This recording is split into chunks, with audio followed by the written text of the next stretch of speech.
want to introduce some very special guests that we have with us today. We have actors and actresses of Star Trek. Barbara Luna, Bobby Clark, Michael Forrest, and Celeste Yarnell. Privilege to honor the people and places and those parts of our culture and history which represent the best of America. Born from the mind of Gene Rodenberry, Star Trek was a hopeful commentary on the world, and Gene's commentary was that humanity and society, not just technology, will evolve and transcend the problems of today. On September 8th, 1966, the first televised episode of Star Trek premiered, introducing the world to Gene Roddenberry's vision of the future. Although conceived 50 years ago, the series still resonates with fans worldwide, including myself. As the president of the Santa Monica, Los Angeles Star Trek Club, with over 300 members in the Los Angeles, Orange County areas, I hear a lot of stories about how people first got into Star Trek and what made them fans. For a lot of people, it's the inclusive message of Star Trek, belief that infinite diversity and infinite combinations is not only a reality we have to live with, but something that makes the world worth exploring. For others, it's a fantastic universe that Gene Roddenberry and the rest of the creative team behind the series developed.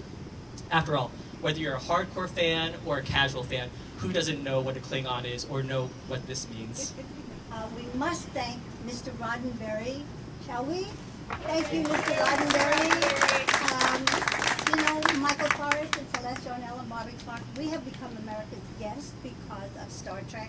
We are invited all over the world to these wonderful autograph shows, and from the fans, we have learned so much. And I, for one, couldn't understand in the beginning really what the big deal was. I mean, this guy with the funny ears and so on and so forth. And Spock, who was the character of, he was the voice of logic and reason, and Captain Kirk took an oath to save lives, even die for his people. So the loyalty, the show is without prejudice. He was this beautiful black woman, Japanese character, a Russian character.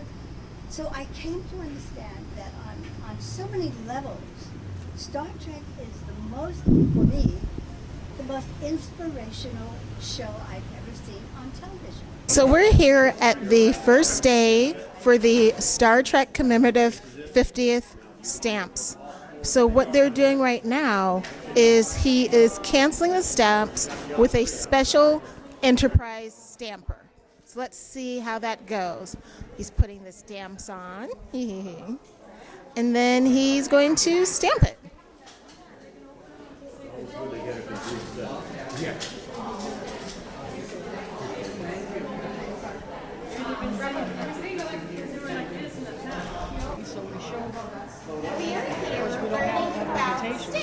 And the big stamp No sense showing them that.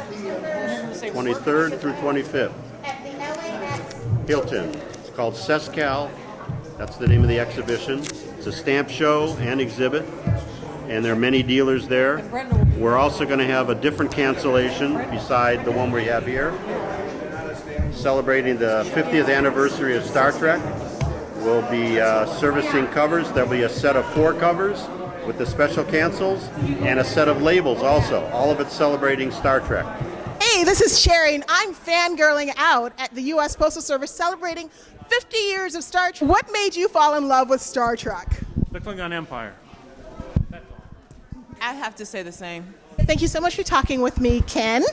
I'm fangirling about Star Trek's commemorative stamps. How did it come about?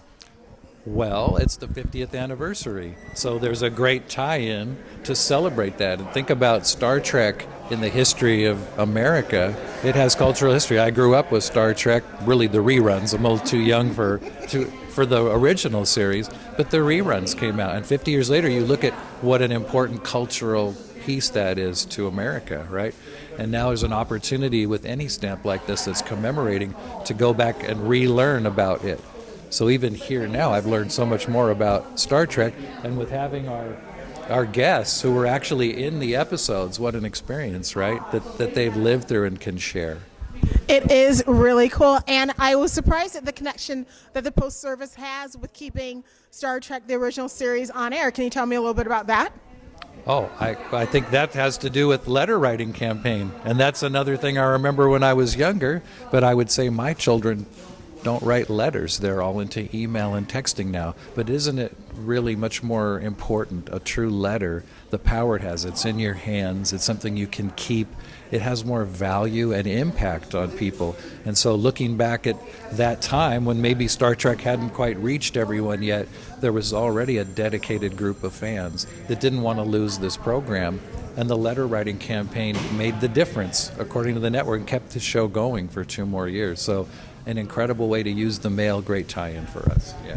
This is Cherry, and I'm fangirling out at the U.S. Postal Service office in Hollywood, California.